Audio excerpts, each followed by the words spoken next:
ಇಂದಿನ ಸಮಾರಂಭದಲ್ಲಿ ಅಧ್ಯಕ್ಷತೆ ವಹಿಸಿರ್ತಕ್ಕಂಥ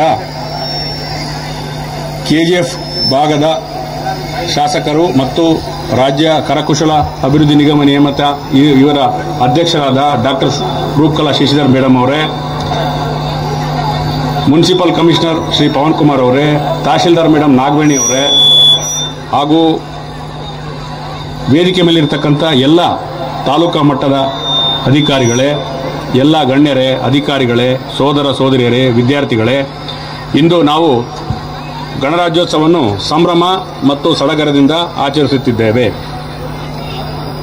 ಈ ಗಣರಾಜ್ಯೋತ್ಸವವನ್ನು ನಾವು ಯಾಕೆ ಆಚರಣೆ ಮಾಡ್ತಾ ಇದ್ದೀವಿ ಅಂತ ಹೇಳಿದ್ರೆ, ನಮ್ಮ ದೇಶಕ್ಕೆ ಸ್ವಾತಂತ್ರ್ಯವು 1947ನೇ ಇಸ್ವಿ ಆಗಸ್ಟ್ 15ರಿಂದ ಬಂದಿದ್ದು ಎಲ್ಲರಿಗೂ ತಿಳಿದಕ್ಕಂಥ ವಿಷಯ. ನಾವು ಅದನ್ನು ಸ್ವಾತಂತ್ರ್ಯ ದಿನಾಚರಣೆಯನ್ನು ಸಹ ಇದೇ ಶ್ರದ್ಧೆ ಸಡಗರದಿಂದ ನಾವು ಆಚರಣೆ ಮಾಡ್ತೇವೆ.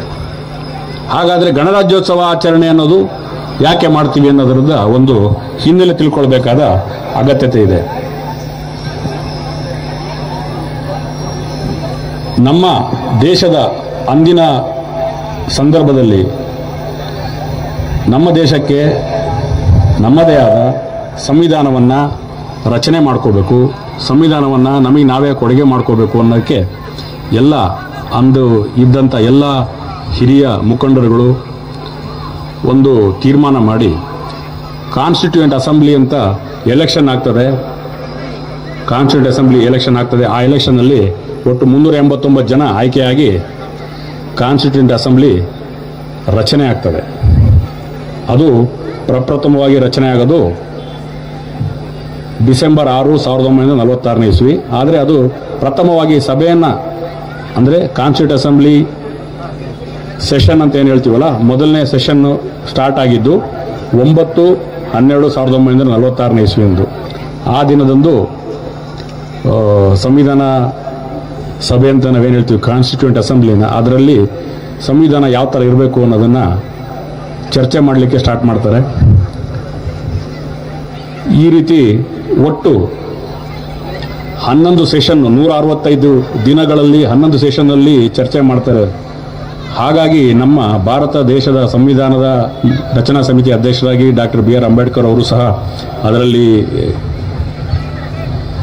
ಸಕ್ರಿಯವಾಗಿ ಪಾಲ್ಗೊಂಡು ಸಂವಿಧಾನ ರಚನಾ ಸಮಿತಿಯಲ್ಲಿ ತಮ್ಮ ಕೊಡುಗೆಗಳನ್ನು ನೀಡಿ ಈ ದಿನ 1949 26/11/1900 ಅಂದರೆ ನವೆಂಬರ್ 26, 1949 ಇಸ್ವಿಗೆ ಸಂವಿಧಾನವನ್ನು ಅಂಗೀಕರಿಸಲಾಗುತ್ತದೆ.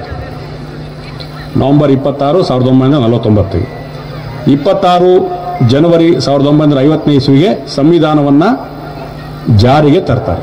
ಜಾರಿಗೆ ಬಂದ ಅಧಿಕೃತವಾಗಿ ಜನವರಿ 26, 1950ನೇ ಇಸ್ವಿಗೆ ಜಾರಿಗೆ ತಂದ ಸ್ಮರಣಾರ್ಥವಾಗಿ ನಾವು ಈ ದಿನ 76ನೇ ಗಣರಾಜ್ಯೋತ್ಸವವನ್ನು ಆಚರಣೆ ಮಾಡ್ತಾ ಇದ್ದೀವಿ.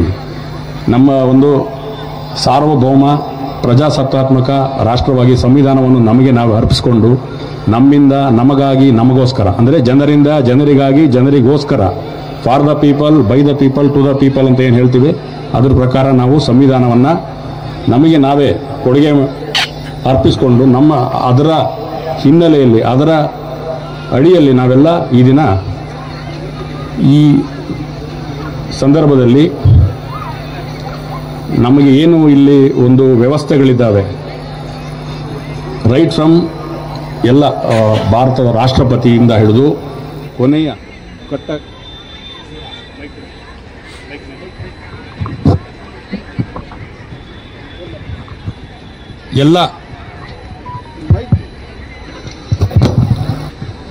ಎಲ್ಲ ಚುನಾವಣೆ ಅಥವಾ ಎಲ್ಲ ಅಧಿಕಾರಿಗಳ ನೇಮಕ ಅಥವಾ ಏನು ಅಭಿವೃದ್ಧಿ ಕಾರ್ಯಕ್ರಮಗಳಾಗ್ತವೆ, ಚುನಾವಣಾ ಆಯೋಗ, ಯಾವುದೇ ವ್ಯವಸ್ಥೆಗಳನ್ನು ನಾವು ಇವತ್ತು ನೋಡ್ತಾ ಇದ್ದೀವಿ, ಎಲ್ಲದೂ ಸಹಿತ ನಮಗೆ ನಮ್ಮ ಸಂವಿಧಾನದಿಂದ ಮಾತ್ರ ಸಿಕ್ಕಿರೋದು. ಆ ಸಂವಿಧಾನ ಇರೋದ್ರಿಂದ ನಾನು ಇಲ್ಲಿ ಬಂದ್ಬಿಟ್ಟು ಈ ಕಾರ್ಯಕ್ರಮದಲ್ಲಿ ಪಾಲ್ಗೊಳ್ತಾ ಇದ್ದೀನಿ, ನೀವೆಲ್ಲ ಬಂದು ಕಾರ್ಯಕ್ರಮದಲ್ಲಿ ಪಾಲ್ಗೊಳ್ತಾ ಇದ್ದೀರಾ. ಒಂದು ವ್ಯವಸ್ಥೆಯನ್ನು, ಈಕ್ವಾಲಿಟಿ, ಸಮಾನತೆ, ಎಲ್ಲರಿಗೂ ಭಾರತ ದೇಶದ ಪ್ರಜೆ, ನಮ್ಮ ಕರ್ನಾಟಕ ರಾಜ್ಯದಲ್ಲಿ KGFನಲ್ಲಿ ಹುಟ್ಟಿದವನಿಗೂ ಏನು ರೈಟ್ಸ್ ಇದೆ, ಡೆಲ್ಲಿಲಿ ಹುಟ್ಟಿದವನಿಗೂ ಅದೇ ರೈಟ್ಸ್ ಇದೆ. ಎಲ್ಲರೂ ಸಮಾನರು. ಈ ರೀತಿ ಒಂದು ಸಮಾನತೆಯನ್ನು, ಸಾರ್ವಭೌಮತೆಯನ್ನು, ಏಕತೆಯನ್ನು, ಸಮಗ್ರತೆಯನ್ನು ಕೊಟ್ಟಿರೋದು ನಮ್ಮ ಸಂವಿಧಾನ. ಆ ಸಂವಿಧಾನವನ್ನು ನಮಗೆ ನಾವೇ ಜಾರಿಗೆ ತಂದುಕೊಂಡು ಆ ಸಂವಿಧಾನವನ್ನು ನಮಗೆ ನಾವೇ ಜಾರಿಗೆ ತಂದುಕೊಂಡಿದ್ದು ಹಿನ್ನೆಲೆಯಲ್ಲಿ ನಾವು ಇದನ್ನು ಆಚರಣೆ ಮಾಡ್ತಾ ಇದ್ದೀವಿ. ಈ ದಿನ ಈ ಸಂವಿಧಾನವನ್ನು ಜಾರಿಗೆ ತರಲು, ಸಂವಿಧಾನ ರಚನೆ ಮಾಡಲು ನಮಗೆ ಮಹತ್ಕಾರ್ಯವಾಗಿ ಕೊಡುಗೆ ನೀಡಿದಂಥ ಡಾಕ್ಟರ್ BR ಅಂಬೇಡ್ಕರ್ ಅವರನ್ನು ಸ್ಮರಿಸಿಕೊಂಡು ಅವರು ಹೇಳಿದ ಒಂದು ಕೋಟ್, ಅವರು ಹೇಳಿದ ಒಂದು ಕೋಟನ್ನು ಈ ಸಂದರ್ಭದಲ್ಲಿ ನೆನಪು ಮಾಡ್ಕೊಳ್ಳೋಕೆ ಇಷ್ಟಪಡ್ತೀನಿ. ಅಜ್ಞಾನ ನಮ್ಮಲ್ಲಿ ಭಯವನ್ನುಂಟು ಮಾಡಿದರೆ ಭಯ ನಮ್ಮಲ್ಲಿ ಅಜ್ಞಾನವನ್ನುಂಟು ಮಾಡುತ್ತದೆ. ಈ ಎರಡನ್ನು ಓಡಿಸುವ ಏಕೈಕ ಅಸ್ತ್ರ ವಿದ್ಯೆ. ಸೊ ಹಾಗಾಗಿ ಇಲ್ಲಿ ಯಾರು ವಿದ್ಯಾರ್ಥಿಗಳಿದ್ದಾರೆ ನಾವೆಲ್ಲ ಶಿಕ್ಷಣ ಪಡೆದುಕೊಂಡು ವಿದ್ಯಾವಂತರಾಗಿ ನಮ್ಮಲ್ಲಿರುವ ಅಜ್ಞಾನ ಮತ್ತು ಭಯವನ್ನು ದೂರಪಡಿಸ್ಕೋಬೇಕಾಗಿ ಈ ಸಂದರ್ಭದಲ್ಲಿ ನಾವೆಲ್ಲರೂ ತೀರ್ಮಾನ ಮಾಡಿ ಮುಂದಿನ ದಿನಗಳಲ್ಲಿ ದೇಶವನ್ನು ಕಟ್ಟುವ ಸಲುವಾಗಿ ನಾವೆಲ್ಲರೂ ಕಟಿಬದ್ಧರಾಗಿ ಮುನ್ನಡೆಯಬೇಕಾಗಿದೆ. ಸೊ ಹಾಗಾಗಿ ಈ ಸಂವಿಧಾನದಿಂದ ನಮಗೆ ಶಿಕ್ಷಣದ ಹಕ್ಕು ಸಿಕ್ಕಿದೆ, ಪ್ರತಿಯೊಬ್ಬರಿಗೂ ಮೂಲಭೂತ ಹಕ್ಕು ಸಿಕ್ಕಿದೆ, ಇತರೆ ಹಕ್ಕುಗಳು ಸಿಕ್ಕಿದೆ. ಸಂವಿಧಾನ ನಮ್ಮ ರಾಷ್ಟ್ರದ ಸರ್ವೋನ್ನತ ಒಂದು ಶಾಸನ. ಅದರಲ್ಲಿ ನಾವು ಸರಿಯಾಗಿ ಅದರಲ್ಲಿ ಇರ್ತಕ್ಕಂಥ ಎಲ್ಲ ಅಂಶಗಳನ್ನು ಸರಿಯಾಗಿ ಪಾಲನೆ ಮಾಡೋದು ಪ್ರತಿಯೊಬ್ಬ ನಾಗರಿಕರ ಹಕ್ಕು ಇದೆ, ಕರ್ತವ್ಯವೂ ಸಹ ಇದೆ. ನಾವೆಲ್ಲರೂ ಉತ್ತಮ ಪ್ರಜೆಗಳೊಂದು ಆಗಬೇಕಾದಲ್ಲಿ ಸಂವಿಧಾನದ ಅಂಶಗಳನ್ನು ಲೆಟರ್ ಆ್ಯಂಡ್ ಸ್ಪಿರಿಟ್ ಅಂದರೆ ಶಬ್ದಗಳಲ್ಲಿ ಏನಿದೆ ಅದರ ಹಿನ್ನೆಲೆಯನ್ನು ಅರ್ಥ ಮಾಡಿಕೊಂಡು ಆ ಹಿನ್ನೆಲೆಯಲ್ಲಿ ನಾವು ಸಂವಿಧಾನದ ಪಾಠಗಳನ್ನು ಅಥವಾ ಸಂವಿಧಾನದಲ್ಲಿ ಬರೆದಿರ್ತಕ್ಕಂಥ ಶಾಸನಗಳನ್ನು ನಾವು ಸರಿಯಾಗಿ ಪ್ರತಿದಿನ ನಮ್ಮ ಜೀವನದಲ್ಲಿ ಅಳವಡಿಸ್ಕೋಬೇಕು ಅಂತ ಈ ಸಂದರ್ಭದಲ್ಲಿ ನಾನು ಎಲ್ಲರಲ್ಲೂ ಕೇಳಲು ಬಯಸ್ತೇನೆ. ಜೊತೆಗೆ ನಮ್ಮ ಸಂವಿಧಾನದಲ್ಲಿ ಸ್ವಾತಂತ್ರ್ಯತೆ, ಸಮಾನತೆ, ಏಕತೆ, ಭ್ರಾತೃತ್ವ, ಸಹೋದರತ್ವ ಎಲ್ಲ ಇರ್ತಕ್ಕಂಥ ಪ್ರಮುಖ ಮೌಲ್ಯಗಳಾಗಿರುತ್ತದೆ.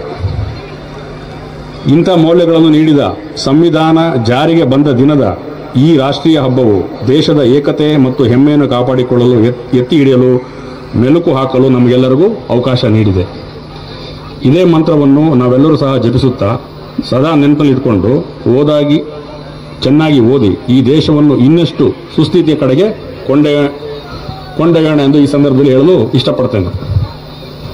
ಮತ್ತೆ ಮಾನ್ಯ ಅಧ್ಯಕ್ಷರ ಅನುಮತಿ ಮೇರೆಗೆ ನಮ್ಮ 2024ನೇ ಇಸ್ವಿಯಲ್ಲಿ ಪೊಲೀಸ್ ಇಲಾಖೆಯಿಂದ ಕೆಲವೊಂದು ಉತ್ತಮ ಕೆಲಸಗಳಾಗಿರೋದನ್ನು ಸಹ ಮಾನ್ಯರ ಅವರ ಅನುಮತಿ ಮೇರೆಗೆ ಸಭೆಯ ಗಮನಕ್ಕೂ ಸಹ ತರಕ್ಕೆ ಇಷ್ಟಪಡ್ತೀನಿ. ಅದಕ್ಕೆಲ್ಲ ನಮ್ಮ ಎಲ್ಲ ಪೊಲೀಸ್ ಕೆಲಸ ಕಾರ್ಯಗಳಿಗೆ ಸದಾಕಾಲ ಮಾರ್ಗದರ್ಶನ ನೀಡ್ತಿರ್ತಕ್ಕಂಥ ನಮ್ಮ ಮಾನ್ಯ ಗೃಹ ಸಚಿವರು, ನಮ್ಮ DG and IGP ಸಾಹೇಬರು, ಮತ್ತು ನಮ್ಮ ಜಿಲ್ಲಾ ಉಸ್ತುವಾರಿ ಸಚಿವರು, ಮತ್ತು ನಮ್ಮ KGF MLA madam doctor Roopakala madam ಅವರು, ಬಂಗಾರಪೇಟೆ MLA ಸಾಹೇಬರು ಎಲ್ಲರೂ ಸಹ ಭಾಳ ನಮಗೆ ಮತ್ತು ಎಲ್ಲ ಚುನಾಯಿತ ಪ್ರತಿನಿಧಿಗಳು ಸಹ ಅವರದೇ ಆದ ಸಂದರ್ಭದಲ್ಲಿ ಸೂಕ್ತ ಸಹಕಾರ ಮತ್ತು ಸಲಹೆಗಳನ್ನು ನೀಡಿರುತ್ತಾರೆ. ಎಲ್ಲರ ಗಮನಕ್ಕೆ ತರೋದು ಇಷ್ಟಪಡೋದು ಏನಪ್ಪ ಅಂತ ಹೇಳಿದ್ರೆ 2023ನೇ ಇಸ್ವಿ 2024ನೇ ಇಸ್ವಿ, ಯಾಕೆಂದ್ರೆ ನಾವು ಪೊಲೀಸ್ ಇಲಾಖೆಯವರು ನಮ್ಮ ಕೆಲಸಗಳನ್ನು ನಾವು ತುಲನೆ ಮಾಡ್ಕೊಳ್ಳೋದು 2 ವರ್ಷದ ಅಪರಾಧಗಳ ಸಂಖ್ಯೆ ಮೇಲೆ. ಅಪರಾಧಗಳ ಸಂಖ್ಯೆ ಕಡಿಮೆ ಆಗಿದೆ ಅಂದ ತಕ್ಷಣ ನಾವು ಭಾಳ ಒಳ್ಳೆ ಕೆಲಸ ಮಾಡಿದ್ವಿ ಅಂತಲ್ಲ, ಬಟ್ ನಮ್ಮ ಪ್ರಯತ್ನ ಮಾಡಿದ್ದೀವಿ ಅನ್ನೋದನ್ನು ಎಲ್ಲರ ಗಮನಕ್ಕೆ ತರಕ್ಕೆ ಇಷ್ಟಪಡ್ತೀವಿ. 2023ನೇ ಇಸ್ವಿಗೆ ಮತ್ತು 2024ನೇ ಇಸ್ವಿಗೆ ನಾವು ಕಂಪೇರ್ ಮಾಡಿದಾಗ ಅಪಘಾತದಿಂದ ಮೃತಪಟ್ಟ ವ್ಯಕ್ತಿಗಳ ಸಂಖ್ಯೆ 2023ಕ್ಕಿಂತ 2024ರಲ್ಲಿ 6 ಜನ ಕಡಿಮೆ ಆಗಿದೆ. ಅದು ನಾನು ಸಾಧನೆ ಅಂತಲ್ಲ, ಕಡಿಮೆ ಮಾಡಲಿಕ್ಕೆ ನಾವು ಪ್ರಯತ್ನ ಮಾಡಿದ್ದೀವಿ. ಎಲ್ಲರ ಸಹಕಾರ ಮಾರ್ಗದರ್ಶನ ಸಿಕ್ಕಿದೆ, ಅದು ಒಂದು. ಅದೇ ಥರ ಮಾರಣಾಂತಿಕವಲ್ಲದ ರಸ್ತೆ ಅಪಘಾತ ಅಂದರೆ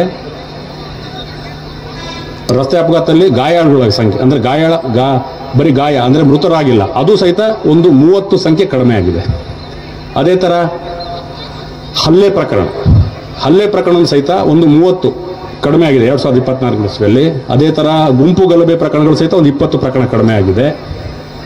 ಆದರೆ ನಾವು ಏನು ನಮ್ಮ ಕಡೆಯಿಂದ ಸಾಮಾಜಿಕ ಪಿಡುಗುಗಳು ಅಂದರೆ ಈಗ ಡ್ರಗ್ಸ್ ಬಗ್ಗೆ ಭಾಳಷ್ಟು ನಮ್ಮ MLA ಮೇಡಮ್ ಅವರು ಪ್ರತಿ ಟೈಮು ನಮಗೆ ಸಿಕ್ಕಾಗೆಲ್ಲ ಅವರು ಭಾಳ ಡ್ರಗ್ಸ್ ಬಗ್ಗೆ ನೀವು ಯಾವುದೇ ಥರನಾದ ರಾಜಿ ಮಾಡ್ಕೋಬೇಡಿ, ಭಾಳ ಚೆನ್ನಾಗಿ ಕೆಲಸ ಮಾಡಿ ಅಂತ ನಮಗೆ ಭಾಳ ಪ್ರೋತ್ಸಾಹ ಕೊಡ್ತಾ ಇರ್ತಾರೆ ಮೇಡಮ್ ಅವರು.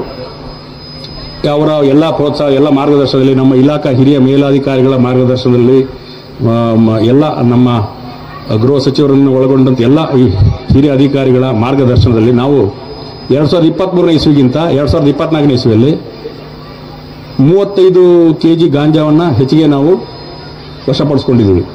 ಅದು ಇನ್ನೂ ನಮಗೆ ಮುಂದಿನ 2025 ಇಸ್ವಿಯಲ್ಲಿ ಇನ್ನೂ ಹೆಚ್ಚಿಗೆ ಕೆಲಸ ಮಾಡಲಿಕ್ಕೆ ನಮಗೆ ಸ್ಫೂರ್ತಿ ಕೊಟ್ಟಿದೆ. ಈ ಸ್ಫೂರ್ತಿ ಕೊಡಲು ಕಾರಣರಾದಂಥ ಎಲ್ಲ ನಮ್ಮ ಇಲ್ಲಿನ ಎಲ್ಲ ಚುನಾಯಿತ ಪ್ರತಿನಿಧಿಗಳು, ವಿಶೇಷವಾಗಿ ಮಾನ್ಯ ಡಾಕ್ಟರ್ ರೂಪಕಲಾ ಶಶಿಧರ್ ಮೇಡಮ್ ಅವರಿಗೆ ಈ ಸಂದರ್ಭದಲ್ಲಿ ನಾನು ಧನ್ಯವಾದಗಳನ್ನು ತಿಳಿಸಲು ಇಷ್ಟಪಡ್ತೇನೆ. ಅದೇ ಥರ ಮೇಡಮ್ ಅವರು ಸಹಿತ ನಮಗೆ ಈ ಒಂದು ಪೊಲೀಸ್ ಇಲಾಖೆಯ ಕಾರ್ಯಕ್ರಮಗಳ ಬಗ್ಗೆ ಬಹಳಷ್ಟು ಆಸಕ್ತಿ ವಹಿಸಿ ಒಂದು 100 ಎಕರೆನ KSRP ಬೆಟಾಲಿಯನ್ ಸ್ಥಾಪನೆ ಮಾಡಲು ಬಂಗಾರದ ಗಣಿ ಸರ್ವೆ ನಂಬರ್ 2ರಲ್ಲಿ ಮಾನ್ಯ ಜಿಲ್ಲಾಧಿಕಾರಿಗಳು ಮತ್ತು ಎಲ್ಲ ಸರ್ಕಾರದ ಎಲ್ಲ ಹಂತದಲ್ಲಿ ಅಧಿಕಾರಿಗಳು ಪ್ರಯತ್ನ ಮಾಡಿ ಮಾನ್ಯ ಮೇಡಮ್ ಅವರ ಪ್ರಯತ್ನದಲ್ಲಿ ನಮಗೆ 100 ಎಕರೆ ಪೊಲೀಸ್ ಇಲಾಖೆಗೆ ಬಂದಿದೆ. ಅದಕ್ಕೂ ಸಹಿತ ನಾನು ಈ ಸಂದರ್ಭದಲ್ಲಿ ಮೇಡಮ್ ಅವರಿಗೆ ಧನ್ಯವಾದಗಳನ್ನು ತಿಳಿಸಲು ಇಷ್ಟಪಡ್ತೇನೆ. ಅದು ಆ ಹಿನ್ನೆಲೆಯಲ್ಲೂ ಸಹ KSRPಯಿಂದ ಅವರ ಅಧಿಕಾರಿಗಳು ಬಂದ್ಬಿಟ್ಟು ಆ ಒಂದು ಜಾಗನ ನೋಡ್ಕೊಂಡು ಹೋಗಿ ತಾತ್ಕಾಲಿಕವಾಗಿ ಒಂದು ಅವರ ಕಚೇರಿಯನ್ನು ಸ್ಥಾಪನೆ ಮಾಡಲು ನಮ್ಮ ಜೊತೆಗೆ ಚರ್ಚೆ ಮಾಡ್ತಾ ಇರ್ತಾರೆ. ಅವರಿಗೊಂದು ತಾತ್ಕಾಲಿಕ ಕಚೇರಿಯನ್ನು ಸಹಿತ ನಮ್ಮ ಪೊಲೀಸ್ ಇಲಾಖೆಯಲ್ಲಿ ಇರ್ತಕ್ಕಂಥ ಒಂದು ಕಟ್ಟಡ ಯಾವುದಾದ್ರು ಕೊಡಬೇಕು ಅನ್ನೋದ್ರ ಬಗ್ಗೆ ಚರ್ಚೆ ನಡೀತಾ ಇದೆ. ಅದನ್ನು ಸಹಿತ ಮುಂದಿನ ದಿನಗಳಲ್ಲಿ ತಮ್ಮೆಲ್ಲರ ಗಮನಕ್ಕೆ ತರಲಾಗುವುದು. ಈಗ ಪ್ರಿಲಿಮಿನರಿ ಸ್ಟೇಜಲ್ಲಿದೆ ಡಿಸ್ಕಷನ್ನು, ಇಷ್ಟೆಲ್ಲ ಆಗಿದೆ. ಮತ್ತೆ ಲಾಸ್ಟು 2024ನೇ ಇಸ್ವಿ ಮಾರ್ಚ್ ತಿಂಗಳಲ್ಲಿ ಮೇಡಮ್ ಅವರು ನಮಗೆ ಪೊಲೀಸ್ ಇಲಾಖೆಯ ಸೌಲಭ್ಯಕ್ಕಾಗಿ 2 ವಾಹನಗಳನ್ನು ನೀಡಿರುತ್ತಾರೆ. ಅದಕ್ಕೂ ಸಹ ಮಾನ್ಯ ಮೇಡಮ್ ಅವರಿಗೆ ಈ ಸಂದರ್ಭದಲ್ಲಿ ನಾನು ಧನ್ಯವಾದಗಳನ್ನು ತಿಳಿಸಲು ಇಷ್ಟಪಡ್ತೇನೆ. ಅದೇ ಥರ ನಮ್ಮ ಬಂಗಾರಪೇಟೆ MLA ಸಾಹೇಬರು ಅವರು ಸಹಿತ ಅವರ ಶಾಸಕ ಅನುದಾನದಿಂದ 2 ವಾಹನಗಳನ್ನು ಕೊಟ್ಟಿದ್ದಾರೆ. ಮತ್ತು ಮೇಡಮ್ ಅವರು ಈಗ ಆಲ್ರೆಡಿ ಅವರು ನಮಗೆ ಇನ್ನೂ ವಾಹನ ಕೊಡ್ತೀವಿ ಅಂತ ಅವರು ನಮಗೆ ಭರವಸೆ ಕೊಟ್ಟಿದ್ದರಿಂದ ನಾನು ಅದ್ರ ಬಗ್ಗೆ ಮೇಡಮ್ ಅವರು ಮುಂದೆ ಕೊಡ್ತಾರೆ ಅಂತ ಈ ಸಂದರ್ಭದಲ್ಲಿ ಆಶಿಸುತ್ತಾ, ಈ ಸಂದರ್ಭದಲ್ಲಿ ನಮಗೆ ಮತ್ತೆ ಇನ್ನೂ ಒಂದು ವಿಚಾರ ತಮ್ಮೆಲ್ಲರ ಗಮನಕ್ಕೆ ತರಕ್ಕೆ ಇಷ್ಟಪಡ್ತೇನೆ. DPO ಕಚೇರಿ KGFನಲ್ಲಿ ನಗರಸಭಾ ವತಿಯಿಂದ ಮೇಡಮ್ ಅವರು ಮತ್ತು ಈ ಜಿಲ್ಲಾಧಿಕಾರಿಗಳವರ ಒಂದು ಪ್ರಯತ್ನದಿಂದ ರೈನ್ ವಾಟರ್ ಹಾರ್ವೆಸ್ಟಿಂಗ್ ಸಿಸ್ಟಮ್ ನಾವು ಮೇಡಮ್ ಅವರು ಮಾಡಿಸ್ಕೊಟ್ಟಿದ್ದಾರೆ. ನಗರಸಭಾ ವತಿಯಿಂದ ಒಂದು ಸಮುದಾಯ ಭವನ ನಮ್ಮ ಜಿಲ್ಲಾ ಪೊಲೀಸ್ ಕಚೇರಿಯಲ್ಲಿ ಈಗ ನಿರ್ಮಾಣ ಹಂತದಲ್ಲಿದೆ, ಮುಗಿಯುವ ಹಂತದಲ್ಲಿ ಬಂದಿದೆ. ಈ ರೀತಿಯಾಗಿ ಪೊಲೀಸ್ ಇಲಾಖೆಯ ಕೆಲಸಕ್ಕೆ ನಮಗೆ ಸತತವಾಗಿ ಮಾರ್ಗದರ್ಶನ ನೀಡುತ್ತಿರ್ತಕ್ಕಂಥ ಮಾನ್ಯ ಗೃಹ ಸಚಿವರು, ಮಾನ್ಯ ಜಿಲ್ಲಾ ಉಸ್ತುವಾರಿ ಸಚಿವರು, ಮಾನ್ಯ ಮೇಡಮ್ ಅವರು, ಮಾನ್ಯ SN ಸಾಹೇಬರು, ಇವರು ಮತ್ತು ಎಲ್ಲ ಚುನಾಯಿತ ಪ್ರತಿನಿಧಿಗಳನ್ನ ಈ ಸಂದರ್ಭದಲ್ಲಿ ನೆನೆಸ್ತಾ, ಈ ಸಂದರ್ಭದಲ್ಲಿ ನನಗೆ ಕಾರ್ಯಕ್ರಮದಲ್ಲಿ ಪಾಲ್ಗೊಂಡು ಮಾತಾಡಿ ತಮ್ಮೆಲ್ಲರ ಜೊತೆಗೆ ಸಮಯ ಕಳೆಯಲಿಕ್ಕೆ ಅವಕಾಶ ಮಾಡಿಕೊಟ್ಟಂಥ ಎಲ್ಲ ವೇದಿಕೆ ಮೇಲಿರ್ತಕ್ಕಂಥ ಎಲ್ಲ ಗಣ್ಯರಿಗೆ ವಂದಿಸಿ, ರಾಷ್ಟ್ರೀಯ ಹಬ್ಬವಾದ ಗಣರಾಜ್ಯೋತ್ಸವ ಸಮಾರಂಭದಲ್ಲಿ ಉಪಸ್ಥಿತಿರತಕ್ಕಂಥ ತಮ್ಮ ಎಲ್ಲರಿಗೂ ಮತ್ತೊಮ್ಮೆ ಗಣರಾಜ್ಯೋತ್ಸವದ ಶುಭಾಶಯಗಳನ್ನು ತಿಳಿಸುತ್ತಾ ನನ್ನ ಮಾತನ್ನು ಮುಗಿಸ್ತೇನೆ. ಜೈ ಹಿಂದ್, ಜೈ ಕರ್ನಾಟಕ. ಹಾಗೂ ಪೋಷಕರೇ, 76ನೇ ಗಣರಾಜ್ಯೋತ್ಸವದ ಶುಭಾಶಯನ್ನ ತಿಳಿಸುತ್ತಾ ನಮ್ಮ ದೇಶದ ವಿಶಿಷ್ಟತೆಯನ್ನ ವ್ಯಕ್ತಪಡಿಸಕ್ಕೆ ಮುಂದೆ ಬಂದಿದ್ದೀನಿ. SP ಸರ್ ಅವರು ನಮ್ಮ ಸಂವಿಧಾನದ ಬಗ್ಗೆ ಸ್ಪಷ್ಟವಾಗಿ ಹೇಳಿರುತ್ತಾರೆ. ಪ್ರಪಂಚದಲ್ಲಿನೇ ನಮ್ಮ ದೇಶ ಏಕೈಕ ದೇಶ, ವೈವಿಧ್ಯದಲ್ಲಿ ಏಕತೆಯನ್ನು ಹೊಂದಿರುವಂತಹ ದೇಶ ನಮ್ಮ ಭಾರತ ದೇಶ. ಭಾರತೀಯಾಗಿ ಅನ್ಸ್ಕೊಳ್ಳಕ್ಕೆ ನಮಗೆ ತುಂಬ ಗೌರವ ಅನಿಸುತ್ತೆ. ಯಾಕಂದ್ರೆ ನಮ್ಮ ಭಾರತದಲ್ಲಿರುವಂತಹ ಅನೇಕ ಧರ್ಮಗಳು, ಅನೇಕ ಜಾತಿಗಳು, ಅನೇಕ ಭಾಷೆಯನ್ನ ಒಂದಾಗಿ ಮಾಡಿರುವಂತಹ ನಮ್ಮ ಪವಿತ್ರವಾದ ಸಂವಿಧಾನ, ಈ ಸಂವಿಧಾನದ ಶಿಲ್ಪಿಗಳನ್ನ ಇವತ್ತು ಸ್ಮರಿಸುತ್ತಾ ಎಲ್ಲರಿಗೂ ಈ ಒಂದು ದಿನದ ಶುಭಾಶಯನ್ನ ಹೇಳುತ್ತಾ, ನಾನು ಅವ್ರು ನೀಡಿ ಹೋಗಿರುವಂತಹ ಸಂವಿಧಾನವನ್ನ ಎತ್ತು ಇಡುವಂತಹ ಜವಾಬ್ದಾರಿ ನಮ್ಮೆಲ್ಲರ ಪ್ರಜೆಗಳದು ಆಗುತ್ತೆ ಅಂತ ಈ ಸಂದರ್ಭದಲ್ಲಿ ಹೇಳಕ್ಕೆ ಇಷ್ಟಪಡ್ತೀನಿ. ಯಾಕಂದ್ರೆ ಇವಾಗ ಬರ್ತಾ ಇರುವಂತಹ ಪೀಳಿಗೆಗಳಿಗೆ ಅದರ ಮಹತ್ವ ತಿಳ್ಕೊಳ್ತಾ ಇರೋದು ಕಡಿಮೆ. ಶಾಲೆಯಲ್ಲಿ ನಾವು ಅದನ್ನ ಎತ್ತು ಹಿಡಿದು ಹೇಳ್ತೀವಿ, ಬಟ್ ಈ ಹಬ್ಬಗಳನ್ನ ನಮ್ಮ ಧಾರ್ಮಿಕ ಹಬ್ಬಗಳಷ್ಟೇ ನಾವು ಮಹತ್ವವನ್ನ ನೀಡಿ ಪ್ರತಿ ಒಂದು ಭಾರತೀಯ ಮನೆಯಲ್ಲಿನೂ ಈ ಎರಡು ಹಬ್ಬಗಳನ್ನ, ರಾಷ್ಟ್ರೀಯ ಹಬ್ಬಗಳನ್ನ ನಾವು ಆಚರಣೆ ಮಾಡ್ಕೊಂಡು ಬಂದಾಗ ಮಾತ್ರ ನಮ್ಮ ಮುಂದಿನ ಪೀಳಿಗೆಗಳಿಗೆ ನಾವು ಈ ಒಂದು ಸಂವಿಧಾನದ ಸಂದೇಶವನ್ನ, ಸ್ವಾತಂತ್ರ್ಯದ ಒಂದು ಇತಿಹಾಸವನ್ನ ಹೇಳ್ಕೊಂಡು ಹೋಗೋಕ್ಕೆ ಸಾಧ್ಯ ಆಗುತ್ತೆ. ಸೊ ಈ ಸಂದರ್ಭದಲ್ಲಿ ಎಲ್ಲರಿಗೂ ನಾನು ಶುಭಾಶಿತ ಹೇಳ್ತಾ, ಎಲ್ಲ ಪೋಷಕರಿಗೂ ಮತ್ತು ಇಲ್ಲಿ ಇರುವಂತಹ ಒಬ್ಬೊಬ್ಬ ಭಾರತೀಯ ಪ್ರಜೆಗೂ ನಾನು ಈ ಒಂದು ಸಂದರ್ಭದಲ್ಲಿ ಈ ಒಂದು ಹಬ್ಬಗಳ ಮಹತ್ವವನ್ನ ನಮ್ಮ ಮನೆಗಳ ಜೊತೆಗಳಲ್ಲಿ ನಮ್ಮ ಮುಂದಿನ ಪೀಳಿಗೆಗಳಿಗೆ ಇದನ್ನ ನಾವು ತಲುಪಿಸಿ ಹೋಗಬೇಕು ಅಂತ ಹೇಳ್ತಾ ನನ್ನ ಈ ಎರಡು ಮಾತುಗಳನ್ನ ಮುಗಿಸ್ತೀನಿ. ಜೈ ಹಿಂದ್.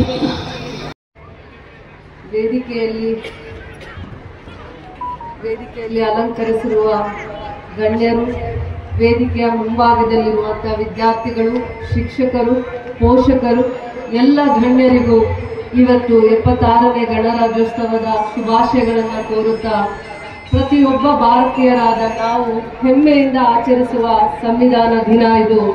ಭಾರತದ ಪ್ರಜಾಪ್ರಭುತ್ವದ ತಾಯಿ ಎಂದು ಇಡೀ ವಿಶ್ವದಲ್ಲಿ ನಂಬಿಕೆಗೆ ಪಾತ್ರವಾಗಿದೆ.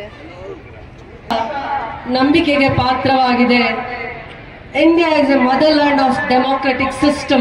The Republic Day is celebrated for the adoption of our own constitution. The vision of the constitution laid the foundation for the secular India. Republic Day is a remembrance and tribute to many freedom fighters. To safeguard the democracy, the people must have taken keen sense of the independence and self-respect and should insist upon choosing the right representatives. Only such person can contribute. Democracy is not a form of government. It is a preliminary mode of associated living, of conjoined communicated experience.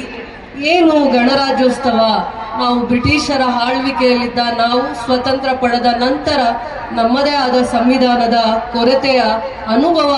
ಇವತ್ತು ನಾವು ಸಂವಿಧಾನದ ಹಬ್ಬವನ್ನ ಆಚರಿಸ್ತಾ ಇದ್ದೀವಿ, ರಾಷ್ಟ್ರೀಯ ಹಬ್ಬಗಳನ್ನ ಆಚರಣೆ ಮಾಡ್ತಾ ಇದ್ದೀವಿ. ಭಾರತ ಸಂವಿಧಾನವು ತತ್ವಗಳನ್ನ, ಮೌಲ್ಯಗಳನ್ನ, ಭರಿತವಾಗಿರುವ ಸಂಪೂರ್ಣತೆಯನ್ನ ಕಾಪಾಡಿಕೊಂಡು ಬಂದಿದೆ. ಭಾರತ ಸಂವಿಧಾನ ತತ್ವಗಳ ಮೇಲಿದೆ, ಮೌಲ್ಯಗಳ ಮೇಲಿದೆ, ನಂಬಿಕೆ ಮೇಲಿದೆ, ಸಂಸ್ಕೃತಿ ಮೇಲಿದೆ, ವೈವಿಧ್ಯತೆ ಮೇಲಿದೆ. ಅದನ್ನ ಎತ್ತಿ ಹಿಡಿಯುವ ನಮ್ಮ ಸಂವಿಧಾನ ಇದಾಗಿದೆ. ಎಲ್ಲ ರೀತಿಯ ತಾರತಮ್ಯವನ್ನ ಮೆಟ್ಟಿ ನಿಲ್ಲಿ ನ್ಯಾಯದ ಹಾದಿಯಲ್ಲಿ ನಡೆಯುವ ಈ ಸಂವಿಧಾನವನ್ನ ಸ್ಮರಿಸುವ ದಿನ ಇದಾಗಿದೆ. ಡಾಕ್ಟರ್ BR ಅಂಬೇಡ್ಕರ್ ಅವರು KGF ನಗರಕ್ಕೆ ಭೇಟಿ ಕೊಟ್ಟಿರ್ತಾರೆ. ಅವರ ನೆನಪಾಗಿ ಕೂಡ ನಾವು ಸಂಕೀರ್ಣವನ್ನ ನಿರ್ಮಾಣ ಮಾಡ್ತಾ ಇದೀವಿ. ಸರ್ಕಾರದಿಂದ 2 ಕೋಟಿ ಅನುದಾನವನ್ನ ಕೊಟ್ಟಿದ್ದಾರೆ. 10 ಎಕರೆ ಜಾಗವನ್ನ ನಾವು ಮಂಜೂರು ಮಾಡಿದ್ವಿ.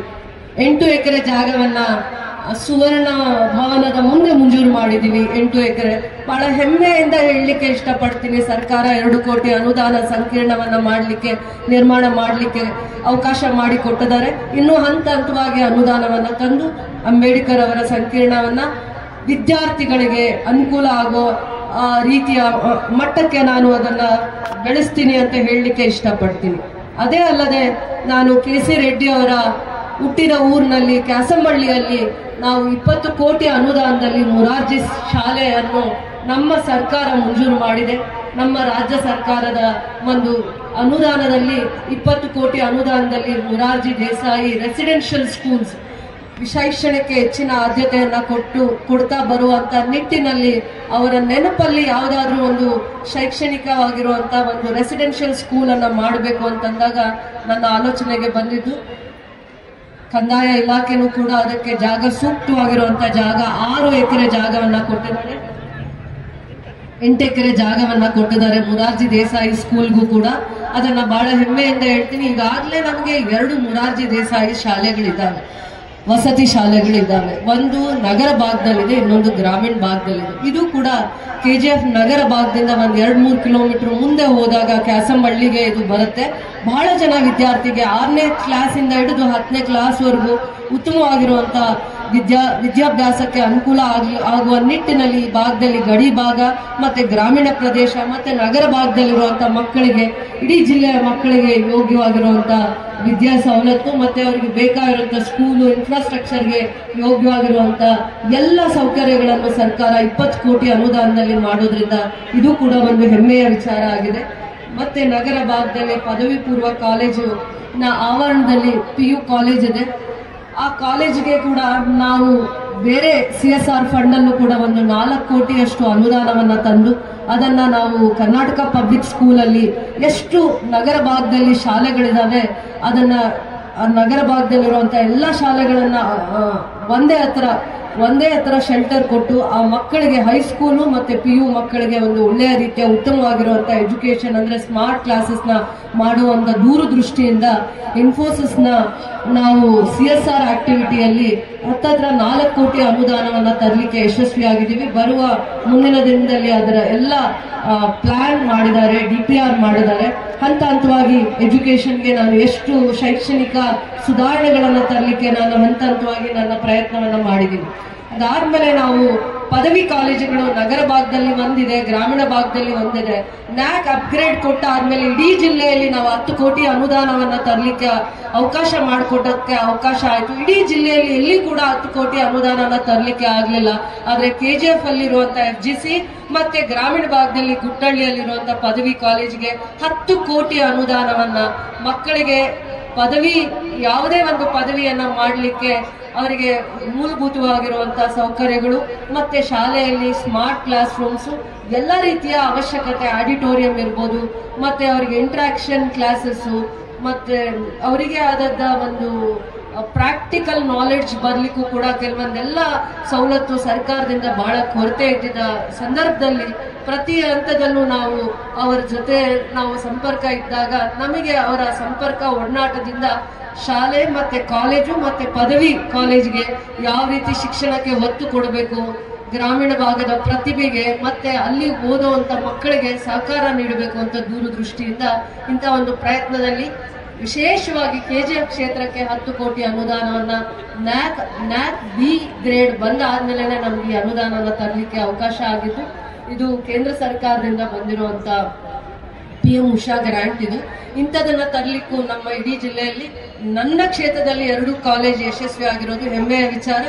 ಅದಕ್ಕೆ ಪೂರಕವಾಗಿ ಪ್ರಯತ್ನ ಕೂಡ ಮಾಡುವಂಥದ್ರಲ್ಲಿ ನನಗೆ ಅಲ್ಲಿನ ಪಾಠ ಮಾಡುವಂತ ಎಷ್ಟೋ ಜನ ಮಾರ್ಗದರ್ಶಕರಿಂದಾನೇ ನಾನು ಇದನ್ನ ಯಶಸ್ವಿ ಆಗ್ಲಿಕ್ಕೆ ಆಯ್ತು ಅಂತ ಹೆಮ್ಮೆಯಿಂದ ಹೇಳಲಿಕ್ಕೆ ಇಷ್ಟಪಡ್ತೀನಿ.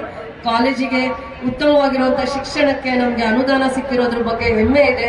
ಅದಾದ್ಮೇಲೆ ಮುಖ್ಯಮಂತ್ರಿಗಳ ವಿಶೇಷವಾದ ಅನುದಾನದಲ್ಲಿ ನಾನು ರಸ್ತೆಗಳನ್ನ ಅಭಿವೃದ್ಧಿ ಮಾಡಿದ್ದೀನಿ, ಸ್ಟೇಟ್ ಹೈವೇಸ್ ನ ಇಂಪ್ರೂವ್ ಮಾಡಿದ್ದೀನಿ.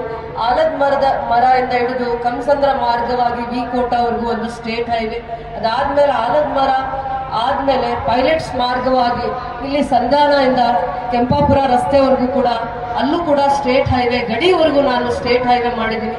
ಗಡಿ ಭಾಗ ಅಂತ ಕ್ಷೇತ್ರನ ನಾವು ಅಭಿವೃದ್ಧಿ ಮಾಡುವಂಥದ್ರಲ್ಲಿ ಕುಂಠಿತವಾಗಿತ್ತು ಅಂತ ಪ್ರತಿ ಹಂತದಲ್ಲೂ ನಾನು ಕೇಳ್ಪಡ್ತಾ ಇದ್ದೆ. ಅದಾದ್ಮೇಲೆ ರಸ್ತೆಗಳ ಅಭಿವೃದ್ಧಿ ಗಡಿ ಭಾಗದಲ್ಲಿ ಇದ್ರೂ ಕೂಡ ಯಾವ ಹಂತಕ್ಕೆ ರಸ್ತೆಗಳ ಅಭಿವೃದ್ಧಿ ಮಾಡ್ಬೋದು ಅಂತ PWD state highway, national highway ಅಂತ ಹಂತ ಹಂತವಾಗಿ ಅನುದಾನಗಳನ್ನ ತಂದು ರಸ್ತೆಗಳ ಅಭಿವೃದ್ಧಿಯಲ್ಲಿ ಗ್ರಾಮೀಣ ಭಾಗದ ರಸ್ತೆ 30 ಕಿಲೋಮೀಟರ್ ಅಷ್ಟು ಪ್ರಗತಿ ಪಥದಲ್ಲಿ RDPR ಇಂದನೂ ಕೂಡ ನಮಗೆ 30 ಕಿಲೋಮೀಟರ್ ಅನ್ನ ಸ್ಯಾಂಕ್ಷನ್ ಮಾಡಿದ್ದಾರೆ. ಅದಕ್ಕೂ ಕೂಡ ಸಾಕಷ್ಟು ಅನುದಾನ ಬರುತ್ತೆ. ಗ್ರಾಮೀಣ ಭಾಗದ ರಸ್ತೆಗಳನ್ನ ಸಂಪರ್ಕ ಮಾಡಲಿಕ್ಕೆ ಕೂಡ ಅದಾದ್ಮೇಲೆ 10 ಕೋಟಿ ಅನುದಾನನ ನಾವು ಮತ್ತೆ ಸೋಷಿಯಲ್ ವೆಲ್ಫೇರ್ ಮತ್ತೆ ಬೇರೆ ಇಲಾಖೆಗೆ ಕೂಡ ಅನುದಾನವನ್ನ ತರ್ತೀವಿ. ಬಹಳ ಪ್ರಸಿದ್ಧವಾಗಿರುವಂತ ಪ್ರಸನ್ನ ವೆಂಕಟರಮಣ ದೇವಸ್ಥಾನಕ್ಕೆ ಮುಖ್ಯಮಂತ್ರಿಗಳ ವಿಶೇಷ ಅನುದಾನದಲ್ಲಿ ನಾವು 4 ಕೋಟಿ ಅನುದಾನವನ್ನ ಕೊಟ್ಟು ರಾಜಗೋಪುರವನ್ನ ನಿರ್ಮಾಣ ಮಾಡಲಿಕ್ಕೆ ಅಡ್ಮಿನಿಸ್ಟ್ರೇಟಿವ್ ಅಪ್ರೂವಲ್ ಸಿಕ್ಕಿದೆ. ಮಿಕ್ಕ ಯಾವುದೇ ಅನುದಾನ 5 ಕೋಟಿಯಲ್ಲಿ ಅದು ರಾಜಗೋಪುರ ನಿರ್ಮಾಣದ ಒಂದು ಟೆಕ್ನಿಕಲ್ ಸ್ಯಾಂಕ್ಷನ್ ಆಗಿದೆ. ಅದಾದ್ಮೇಲೆ ಸರ್ಕಾರದ ಹಂತದಲ್ಲೂ ಕೂಡ ಅಡ್ಮಿನಿಸ್ಟ್ರೇಟಿವ್ ಅಪ್ರೂವಲ್ ಸಿಕ್ಕಿದೆ. 120 ವರ್ಷಗಳ ಬೇಡಿಕೆ ಕೋರಿಕೆ ಆಗಿತ್ತು. ಬಹಳ ಜನ ಭಕ್ತಾದಿಗಳು ಅದರ ನಿರೀಕ್ಷೆಯಲ್ಲಿದ್ರು. ಸರ್ಕಾರ ಅದನ್ನ ಸಹಕಾರ ಮಾಡಿದೆ. ಬರುವಂತ ಮಿಕ್ಕ ಯಾವುದೇ ಅನುದಾನ ಇರ್ಬೋದು, ನನ್ನ ಅನುದಾನ ಅಥವಾ ಮುಖ್ಯಮಂತ್ರಿಗಳ ವಿಶೇಷ ಅನುದಾನ ಅಥವಾ ಮುಜರಾಯಿ ಮಂತ್ರಿಗಳು ಅಥವಾ ಸಾರಿಗೆ ಮಂತ್ರಿಗಳಾಗಿರುವಂತ ರಾಮಲಿಂಗಾರೆಡ್ಡಿ ಅವರು ಕೂಡ ನಮ್ಗೆ ಸರ್ಕಾರದಲ್ಲಿದ್ದಾರೆ. ಏನೇ ಇದ್ರು ಡೈಲಿ ಕೆಲಸದಲ್ಲಿ ನಮ್ ಜೊತೆ ನಿಲ್ತಾರೆ ಅನ್ನುವಂತ ಒಂದು ನಂಬಿಕೆ ವಿಶ್ವಾಸ ಮೂಡಿಸುವಂತ ಕೆಲಸನ ಸರ್ಕಾರ ಮಾಡಿದೆ ಅಂತ ನಾನು ಹೆಮ್ಮೆಯಿಂದ ಹೇಳಲಿಕ್ಕೆ ಇಷ್ಟಪಡ್ತೀನಿ. ನಗರದ ಮುಖ್ಯ ರಸ್ತೆಗಳಲ್ಲಿ ನಾವು 4 ಕೋಟಿ ಅನುದಾನದಲ್ಲಿ ಸ್ಟ್ರೀಟ್ ಲೈಟ್ಸ್ ಅನ್ನ ಮಾಡ್ತೀವಿ. ಅದು ಬೆಮ್ಮಲಿಂದ ಬಂದಂತ ಅಮೌಂಟ್. ಅದು ಬಹಳ ವರ್ಷಗಳಿಂದ ತೆರಿಗೆಯನ್ನ ಕಟ್ಟದೆ ಇದ್ದಂತ ಅನುದಾನದಲ್ಲಿ ನಮ್ಗೆ ಬೆಮ್ಮಲಿಂದ ಬಂದಂತ ಅನುದಾನದಲ್ಲಿ ನಾವು 4 ಕೋಟಿ ಅನುದಾನದಲ್ಲಿ ನಾವು ಸ್ಟ್ರೀಟ್ ಲೈಟ್ಸ್ ನ ಅರೌಂಡ್ 9 to 10 ಕಿಲೋಮೀಟರ್ಸ್ ಇಡೀ KGF ಅನ್ನ ಬೆಳಕಾಗಿ ನಾವು ಅಂದ್ರೆ ಬೆಳಕೆ ಕಡಿಮೆ ಇತ್ತು. ಯಾರು ನೋಡಿದ್ರು ಬಹಳ ಕತ್ಲಿದೆ KGF ಅಲ್ಲಿ. ಟ್ರೈನ್ 10 ಗಂಟೆ 11 ಗಂಟೆಗೆ ಇಳಿದಾಗ ತುಂಬಾ ಕಷ್ಟ ಆಗುತ್ತೆ ನಾವು ನಮ್ಮ ಮನೆಗೆ ಹೋಗ್ಲಿಕ್ಕೆ. ಮೈನಿಂಗ್ ಏರಿಯಾ ಅವರು ಬಹಳ ಜನ ನನ್ಗೆ ಅದನ್ನ ಹೇಳ್ತಾ ಇದ್ರು. ಅದಕ್ಕೆ ಎಲ್ಲೆಲ್ಲಿ ರೈಲ್ವೆ ಸ್ಟೇಷನ್ಸ್ ಇದೆ, ಎಲ್ಲೆಲ್ಲಿ ಬಸ್ ಸ್ಟಾಪ್ಸ್ ಇದಾವೆ, ಎಲ್ಲಿ ಅವಶ್ಯಕತೆ ಇದೆ ಅಂತ ಜಾಗದಲ್ಲಿ ಹತ್ತತ್ರ ನಾವು ಆಲದ ಮರದಿಂದ ಹಿಡಿದು 9 to 10 ಕಿಲೋಮೀಟರ್ಸ್ ನ ಪೈಲಟ್ಸ್ ಇಂದ ಮೈನಿಂಗ್ ಸ್ಕೂಲ್ ಇಂದ ಹಿಡಿದು ಎಲ್ಲ ಕಾರ್ನರ್ಸ್ ಅನ್ನು ನಾವು 9 ರಿಂದ 10 ಕಿಲೋಮೀಟರ್ನ ನಾವು ಬೆಳಕಿನ ನಗರವನ್ನ ಮಾಡಲಿಕ್ಕೆ ಶ್ರಮಿಸಿದೀವಿ. ನಗರಸಭೆಯ ಅಧ್ಯಕ್ಷರು, ನಗರಸಭೆಯ ಆಯುಕ್ತರ ಸಹಕಾರದಿಂದ ಇವೆಲ್ಲ ಪ್ರಯತ್ನವನ್ನ ಮಾಡ್ತಾ ಬಂದಿದ್ದೀವಿ. ಇನ್ನೂ ಒಂದು ಸರ್ಕಾರದ ಮಹತ್ವಾಕಾಂಕ್ಷಿ ಯೋಜನೆಗಳಲ್ಲಿ ಆಗಿರುವಂತಹ ಒಂದು ಗೃಹಲಕ್ಷ್ಮಿ ಯೋಜನೆ ಎಷ್ಟೆಲ್ಲ ಒಂದೊಂದು ಕ್ಷೇತ್ರಕ್ಕೆ ಯಾವ ರೀತಿಯ ತನ್ನ ಕಾಂಟ್ರಿಬ್ಯೂಷನ್, ಯಾವ ರೀತಿಯನ್ನ ಸೇವೆಯನ್ನ ಮಾಡ್ತಾ ಇದೆ ಅಂತ ಈ ವಿಚಾರ ಹಂಚಿಕೊಳ್ಳಿಕ್ಕೆ ನಾನು ಹೆಮ್ಮೆಯಿಂದ ಈ ದಿನ ಇಲ್ಲಿ ನಿಂತಿದ್ದೀನಿ. ರಾಜ್ಯ ಸರ್ಕಾರ 5 ಗ್ಯಾರಂಟಿಗಳ ಯೋಜನೆಯನ್ನ ಮಾಡುತ್ತೆ. ಅದರಲ್ಲಿ ಮಹತ್ವಾಕಾಂಕ್ಷೆಯ ಯೋಜನೆ ಆಗಿರುವಂತಹ ಗೃಹಲಕ್ಷ್ಮಿ ಯೋಜನೆ ಪ್ರತಿ ತಿಂಗಳು KGF ಕ್ಷೇತ್ರದಲ್ಲಿ 45,000 ಹೆಣ್ಣು ಮಕ್ಕಳು ಫಲಾನುಭವಿಗಳಿಗೆ ಅನುದಾನವನ್ನ ಕೊಡ್ತಾ ಬರ್ತಿದ್ದಾರೆ. 2,000 ರೂಪಾಯಿ ಪ್ರತಿ ತಿಂಗಳು 9 ಕೋಟಿ KGF ಕ್ಷೇತ್ರಕ್ಕೆ ಅನುದಾನ ಬರ್ತಾ ಇದೆ. 45,000 ಕುಟುಂಬಗಳನ್ನ ಪೋಷಣೆ ಮಾಡ್ಕೊಂಡು ಬರ್ತಾ ಇದೆ. ಈವರೆಗೂ 129 ಕೋಟಿ ಅನುದಾನ ಅಥವಾ 129 ಕೋಟಿ ಅಮೌಂಟ್ ಪ್ರತಿಯೊಬ್ಬರ ಖಾತೆಗೆ ಟ್ರಾನ್ಸ್ಫರ್ ಆಗಿದೆ. 2,000 ಯಾರಿಗೆ ಹೋಗ್ತಾ ಇದೆ ಅಂದ್ರೆ ಯಾರ್ಯಾರು ಆ ಫಲಾನುಭವಿಗಳಿದ್ದಾರೆ ಅವರಿಗೆ ಈ 2,000 ಪ್ರತಿ ತಿಂಗಳು 9 ಕೋಟಿ. ಆ 9 ಕೋಟಿ ಈವರೆಗೂ 129 ಕೋಟಿ. ನನ್ನ ಅಭಿವೃದ್ಧಿ ಕೂಡ ಅಷ್ಟು ಅನುದಾನ ತರಲಿಕ್ಕೆ ಆಗ್ಲಿಲ್ಲ. ಒಂದು ಕ್ಷೇತ್ರದಲ್ಲಿ ಆರ್ಥಿಕವಾಗಿ ಹಿಂದುಳಿದಿರುವಂತ ಹೆಣ್ಮಕ್ಳು, ರೈತ ಹೆಣ್ಮಕ್ಳು ಯಾವುದೇ ಕೆಲಸವನ್ನ ಮಾಡ್ಲಿ, ಬಿಲೋ ಪಾವರ್ಟಿ ಲೈನ್ ಅಲ್ಲಿರುವಂತ ಹೆಣ್ಮಕ್ಳನ್ನ ರಕ್ಷಣೆ ಮಾಡುವಂಥದ್ದು, ಸುಧಾರಿಸುವಂಥದ್ದು, ಆ ತಾಯಂದರಿಗೆ ಮಕ್ಕಳಿಗೆ ಯಾವುದೇ ಒಂದು ರೀತಿ ಹೊರೆ ಆಗದೆ ಇರೋಂಗೆ ಅವರು ಸುಧಾರಣೆ ಮಾಡ್ಕೊಳ್ಳಿಕ್ಕೆ ಪ್ರತಿ ತಿಂಗಳು ಎಲ್ಲೂ ಕೂಡ ಇಡೀ ವಿಶ್ವದಲ್ಲಿ ಇದು ವಿಶೇಷವಾಗಿರುವಂತ ಕಾರ್ಯಕ್ರಮ. ನಮ್ಮ ಸರ್ಕಾರ ಕಾಳಜಿ ವಹಿಸಿದೆ, ಆಸಕ್ತಿ ವಹಿಸಿದೆ. ಹೆಣ್ಮಕ್ಕಳ ಬಗ್ಗೆ ಗೌರವ, ಅಕ್ಕರೆ, ಪ್ರೀತಿ, ವಾತ್ಸಲ್ಯವನ್ನು ತೋರಿಸುವಂತ ಇದು ಒಂದು ಕಾರ್ಯಕ್ರಮ. 129 ಕೋಟಿ ಏನು ಕಡಿಮೆ ಅನುದಾನ ಅಲ್ಲ. ಅದು ನನ್ನ ಸರ್ಕಾರ ನನ್ನ ಕ್ಷೇತ್ರದಲ್ಲಿ 129 ಕೋಟಿ ಈವರೆಗೂ ಕೊಟ್ಟಿದೆ ಅಂತಂದ್ರೆ ಫಲಾನುಭವಿಗಳ ನೇರ ಖಾತೆಗೆ ವರ್ಗಾವಣೆ ಮಾಡಿದೆ ಅಂದ್ರೆ ಇಡೀ ರಾಜ್ಯದಲ್ಲಿ ಎಷ್ಟು ಅನುದಾನವನ್ನ ಹೆಣ್ಮಕ್ಕಳನ್ನ ಕಾಪಾಡ್ಲಿಕ್ಕೋಸ್ಕರ, ಹೆಣ್ಮಕ್ಕಳ ಹೆಜ್ಜೆಯಲ್ಲೂ ರಕ್ಷಣೆ ಮಾಡ್ಲಿಕ್ಕೋಸ್ಕರ ಸರ್ಕಾರದ ನಿಲುವು, ಆಲೋಚನೆಗಳು ಎಷ್ಟು ಅರ್ಥಪೂರ್ಣವಾಗಿದೆ ಅಂತ ನಾನು ಹೆಮ್ಮೆಯಿಂದ ನನ್ನ ಸರ್ಕಾರದ ಯೋಜನೆಯ ಬಗ್ಗೆ ಗೌರವವಾಗಿ ಹೆಮ್ಮೆಯಿಂದ ಮನಸ್ಸಿಂದ, ತಾಯಿಯ ಮನಸ್ಸಿಂದ ಅವರನ್ನ ಹಾರೈಸ್ತಾ ಹೆಣ್ಮಕ್ಕಳಿಗೆ ಇದೊಂದು ಶ್ರೀರಕ್ಷೆ ಆಗಿದೆ ಈ ಕಾರ್ಯಕ್ರಮ. ಯಾರು ಮಾಡದೇ ಇರುವಂತ ಕಾರ್ಯಕ್ರಮ, ವಿಶ್ವದಲ್ಲಿ ಇಂಥ ಕಾರ್ಯಕ್ರಮ ಯಾವ ರಾಜ್ಯದಲ್ಲೂ ಕೂಡ ಇದನ್ನ ಆಲೋಚನೆ ಕೂಡ ಮಾಡಿರ್ಲಿಲ್ಲ. ನಮ್ಮ ಸರ್ಕಾರ ಚಿಂತನೆ ಮಾಡಿದೆ, ಆಲೋಚನೆ ಮಾಡಿದೆ. ಯಾರಿಗೂ ಕೂಡ ಇದು ತಾರತಮ್ಯ ಮಾಡದೆ ಯಾರು ಆ ಹೆಣ್ಮಕ್ಕಳು ಅರ್ಹರಿದ್ದಾರೆ ಅವರ ಫಲಾನುಭವಿಗಳಿಗೆ ಅವರ ಅಕೌಂಟ್ಗೆ ನೇರವಾಗಿ ವರ್ಗಾವಣೆ ಮಾಡುವಂತ ದೂರದೃಷ್ಟಿ ಮತ್ತೆ ಪರಿಕಲ್ಪನೆ ನಮ್ಮ ಸರ್ಕಾರದಾಗಿದೆ ಅನ್ನುವಂತ ಹೆಮ್ಮೆ ನನಗೆ ಖುಷಿ ತಂದುಕೊಟ್ಟಿದೆ. ಮತ್ತೆ ಪೊಲೀಸ್ ಇಲಾಖೆಯ ಬಗ್ಗೆ ಹೇಳ್ತಾ ಇದ್ರು. ಬಹಳ ಖುಷಿ ಇದೆ ಪೊಲೀಸ್ ಇಲಾಖೆಯ ಬಗ್ಗೆ. ಹಿಂದೆ 2 ವರ್ಷಗಳ ಹಿಂದೆ ಹೋದಾಗ SP ಆಫೀಸ್ನೇ ಬೇರೆ ವಿಜಯಪುರ ಜಿಲ್ಲೆಗೆ ಮರ್ಜ್ ಮಾಡ್ತಾರೆ ಅಥವಾ ಕೋಲಾರ SP ಆಫೀಸ್ಗೆ ಶಿಫ್ಟ್ ಮಾಡ್ತಾರೆ ಅಂತ ಏನೆಲ್ಲ ವಿಚಾರಗಳ ಬಗ್ಗೆ ಚರ್ಚೆ ಆಗ್ತಾ ಇತ್ತು, ಕಮೆಂಟ್ಸ್ ಬರ್ತಾ ಇತ್ತು, ಮತ್ತೆ ಪರ ವಿರೋಧ ಮಾತಾಡ್ತಾ ಇದ್ರು. ಇವತ್ತು ನಾನಿಲ್ಲಿ ಹೆಮ್ಮೆಯಿಂದ ನಿಂತು SP ಆಫೀಸ್ ಜೊತೆಯಲ್ಲಿ ನಿಮಗೆ Indian reserve police training centre ಅನ್ನ ತರುವಂತದ್ರಲ್ಲಿ ನಮ್ಮ ಸರ್ಕಾರ ಯಶಸ್ವಿಯಾಗಿದೆ. ಇಡೀ ರಾಜ್ಯಕ್ಕೆ ಇಂಡಿಯನ್ ರಿಸರ್ವ್ ಪೊಲೀಸ್ ಬೆಟಾಲಿಯನ್ ಕೊಟ್ಟಿರೋದು 2 ಜಾಗದಲ್ಲಿ, ಒಂದು ನಂದಿ ಬೆಟ್ಟದಲ್ಲಿ ಕೊಟ್ಟಿದ್ದಾರೆ, ಒಂದು ನನ್ನ KGF ಕ್ಷೇತ್ರಕ್ಕೆ ಕೊಟ್ಟಿದ್ದಾರೆ. KGF ಅಲ್ಲಿ ವಿಶೇಷವಾಗಿ 100 ಎಕರೆ ಜಾಗವನ್ನ ಕೊಡುವಂತದ್ರಲ್ಲಿ ಕಂದಾಯ ಇಲಾಖೆಯ ಮತ್ತೆ ಜಿಲ್ಲಾ ಆಡಳಿತ ಮತ್ತೆ ತಹಸೀಲ್ದಾರ್ ಆದಿಯಾಗಿ ಅವರ ಪರಿಶ್ರಮದೊಂದಿಗೆ ನಾನು ಹೆಮ್ಮೆಯಿಂದ ಹೇಳಲಿಕ್ಕೆ ಇಷ್ಟಪಡ್ತೀನಿ.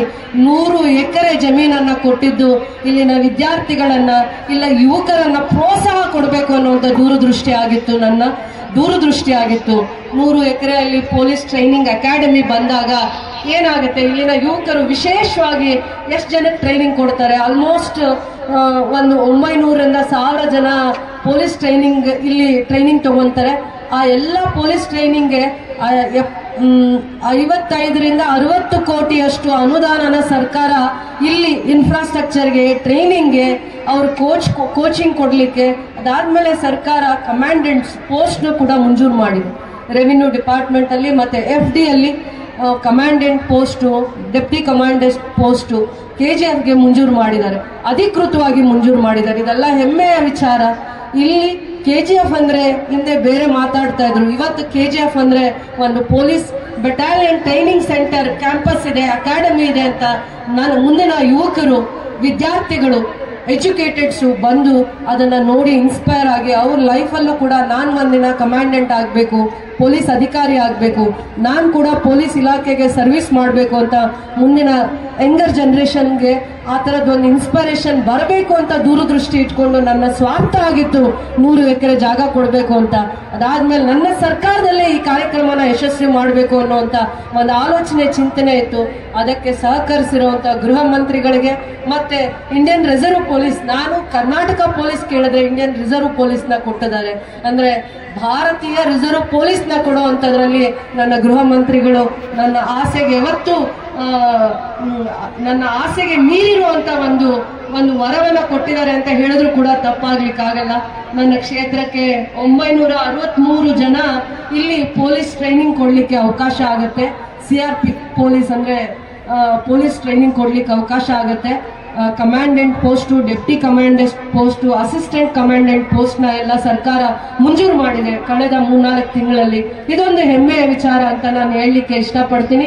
ಗೃಹ ಮಂತ್ರಿಗಳಿಗೆ ಇವತ್ತು ನನ್ನ ವೇದಿಕೆಯಿಂದ ಮನಸ್ಫೂರ್ತಿಗಾಗಿ ಧನ್ಯವಾದಗಳನ್ನು ಹೇಳ್ತೀನಿ. ಒಂದಿನ ಅವರಿಗೆ ಭೂಮಿ ಪೂಜೆ ಮಾಡಲಿಕ್ಕೆ ಕರೆಸ್ತೀನಿ KGF ಅಲ್ಲಿ. ಬಹಳ ಗೌರವಗಳೊಂದಿಗೆ ನಾನು ಗೃಹ ಮಂತ್ರಿಗಳನ್ನ KGF ಗೆ ಕರೆಸಿ ಅವರಿಗೆ ಗೌರವವನ್ನು ಸಲ್ಲಿಸ್ತೀನಿ ಅಂತ ಹೇಳ್ತಾ, ಉತ್ತಮವಾದ ಸಮಾಜವನ್ನ ಕಟ್ಟಲಿಕ್ಕೆ, ನಿರ್ಮಾಣ ಮಾಡಲಿಕ್ಕೆ ಮುಖ್ಯಮಂತ್ರಿಗಳ ಆಶಯಗಳು ಬಹಳ ಸಾಕಾರವಾಗಿ ನಿಂತಿದೆ. ಅದಾದ್ಮೇಲೆ ಇಲ್ಲಿನ ಯುವಕರಿಗೆ ಉದ್ಯೋಗ ಕ್ರಾಂತಿಯನ್ನ ಸೃಷ್ಟಿ ಮಾಡಲಿಕ್ಕೋಸ್ಕರ 993 ಎಕರೆ ಜಾಗವನ್ನ ನಿಗದಿ ಮಾಡಿರೋದ್ರ ಜೊತೆ ನ್ಯಾಷನಲ್ ಮತ್ತೆ ಮಲ್ಟಿ ನ್ಯಾಷನಲ್ ಕಂಪನೀಸ್ ಜೊತೆ MOU ಪ್ರಕ್ರಿಯೆ ಶುರುವಾಗಿದೆ. ಅಂದ್ರೆ ಯಾವ್ಯಾವ ಕಂಪನೀಸ್ ಬರುತ್ತೆ, international companies, multi national companies, ಅವ್ರ ಜೊತೆ ಜಾಗವನ್ನ ತೋರಿಸಿ ಅದ್ರ ಜೊತೆಯಲ್ಲಿ ನಮ್ಗೆ ಅನುಕೂಲ ಆಗಿದ್ದು ಎಕ್ಸ್ಪ್ರೆಸ್ ಹೈವೇ ಬಂದಿದೆ, ಚೆನ್ನೈ ಎಕ್ಸ್ಪ್ರೆಸ್ ಹೈವೇ. ಒಂದು 25 ನಿಮಿಷದಲ್ಲಿ ಬ್ಯಾಂಗ್ಳೂರು ಔಟ್ಸ್ಕರ್ಟ್ಸ್ ಬಿಟ್ಟಿದ ತಕ್ಷಣ KGFಗೆ ಮುಟ್ಟುವಂತ ವ್ಯವಸ್ಥೆಯನ್ನ ಮಾಡಿದ್ದಾರೆ. ಅದರಿಂದ ಬಹಳ ಜನ ಇಷ್ಟಪಡ್ತಾ ಇದ್ದಾರೆ KGF ಭೂಮಿನ. KGF ಭೂಮಿ ಚಿನ್ನ ಇಲ್ಲ ಅಂದ್ರೂ ಕೂಡ ಮುಂದೆ ಉದ್ಯೋಗ ಕ್ರಾಂತಿ ಸೃಷ್ಟಿ ಆಗೋದ್ರಲ್ಲಿ ನನ್ನ ಮಣ್ಣಿಗೆ ಆ ಪವಿತ್ರತೆಯನ್ನ ಕಾಪಾಡಿಕೊಂಡಿದೆ ಅನ್ನುವಂಥ ಹೆಮ್ಮೆಯ ಕ್ಷಣಗಳನ್ನ ಆನಂದದಿಂದ ನಾನು ಸ್ಮರಿಸ್ತಾ ನನ್ನ ಸರ್ಕಾರಕ್ಕೆ ಧನ್ಯವಾದಗಳನ್ನ ಹೇಳ್ತೀನಿ. ಎಷ್ಟು ಜಾಗ ಇದ್ರೂ ಕೂಡ ಅದು ಇಂಡಸ್ಟ್ರಿಯಲ್ ಟೌನ್ಶಿಪ್ ಮಾಡಲಿಕ್ಕೆ ಕನಸಾಗಿತ್ತು 5 ವರ್ಷಗಳ ಹಿಂದೆ, ಆದ್ರೆ ಇವತ್ತು ಅದು ನನಸಾಗಿದೆ ಅನ್ನುವಂಥ ಖುಷಿ ನನಗೆ ಇದೆ. ಈಗಾಗಲೇ ಒಂದು ಇಂಡಸ್ಟ್ರೀಸ್ಗೆ MOU ಮಾಡಿದ್ದಾರೆ. ಅದಾದ್ಮೇಲೆ ತದನಂತರ ದಿನಗಳಲ್ಲಿ ಇಂಟಿಗ್ರೇಟೆಡ್ ಟೌನ್ಶಿಪ್ ಅಲ್ಲಿ health city, education city, banking system, housing, IT, software ಕಂಪನೀಸ್ಗೂ ಕೂಡ ಅದರಲ್ಲಿ 299 ಎಕರ್ಸ್ನ ರಿಸರ್ವ್ ಮಾಡಿರೋದ್ರಿಂದ ಅಂತ ಒಂದು ಅವಕಾಶನೂ ಕೂಡ ಆಗಿದೆ. ಅದರ ಜೊತೆಯಲ್ಲೇ KGF ಏನು ಕನಸನ್ನ ಕಾಣ್ತಾ ಇದ್ರು, ಹಿಂದೆ ಭವಿಷ್ಯದಲ್ಲಿ ಇಲ್ಲಿ ಪಬ್ಲಿಕ್ ಸೆಕ್ಟರ್ಸ್ ಇತ್ತು, ಒಂದು ಗೋಲ್ಡ್ ಮೈನ್ಸ್ ಜೊತೆ ಇನ್ನೂ ಒಂದು BML ಇತ್ತು. ಬಹಳ ಜನಕ್ಕೆ ಒಂದು 50,000 ಕುಟುಂಬಗಳಿಗೆ ಉದ್ಯೋಗವನ್ನ ಕೊಡುವಂಥದ್ರಲ್ಲಿ ನನ್ನ ನೆಲ, ನನ್ನ ಈ ಭೂಮಿ ಒಂದು ಪಾವಿತ್ರತೆಯನ್ನ ಕಾಪಾಡ್ಕೊಂಡು ಬಂದಿತ್ತು.